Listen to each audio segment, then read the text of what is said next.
Present America Iran మీద అయితే attack అయితే చేయలేదన్నమాట. దీనికి డొనాల్డ్ ట్రంప్ చెప్తున్న రీజన్స్ ఏంటంటే, ఆయన ఫైనల్ వార్నింగ్ ఇచ్చిన తర్వాత ఇరాన్ లో ప్రొటెస్ట్ చేస్తున్న వాళ్ళ మీద అటాక్స్ చేయడం కానీ, వాళ్ళని కిల్లింగ్ చేయడం, హ్యాంగింగ్స్ ఇవన్నీ ఆగిపోయినాయి అంట. అందుకని ట్రంప్ గారు కొన్ని రోజులు దీన్ని పాస్ చేశారని చెప్తున్నారు. బట్ ఈ టైంలోనే అదర్ కంట్రీస్ వాళ్ళ సిటిజన్స్ ఇరాన్ లో ఎవరైతే ఉన్నారో వాళ్ళని తిరిగి వాళ్ళ కంట్రీకి వచ్చేయమని చెప్పారు, ఇండియాతో సహా. వాళ్ళు ఇండియాకి వచ్చిన వాళ్ళలో కొందరైతే ఇంటర్నెట్ బ్లాక్ అయింది అండ్ ప్రొటెస్ట్లు అయితే జరుగుతున్నాయి అక్కడ అన్నట్టు చెప్తున్నారు.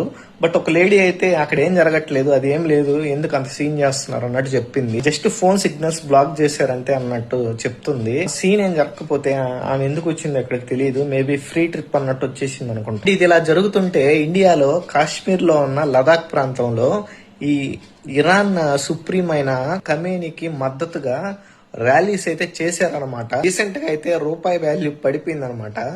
90 రూపీస్కి వెళ్ళిపోయింది. $1 ఈక్వల్ టు 90 రూపీస్.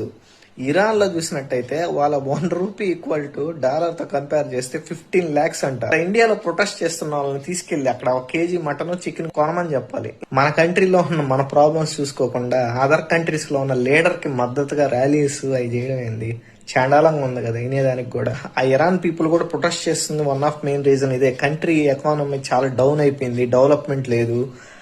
ఉన్న మనీ అంతా వాళ్ళు డిఫెన్స్ మీదే ఖర్చు పెడుతున్నారు. And world wide media telecast చేస్తున్న ఒక రీజన్ కూడా, అది కూడా వన్ ఆఫ్ మెయిన్ రీజన్.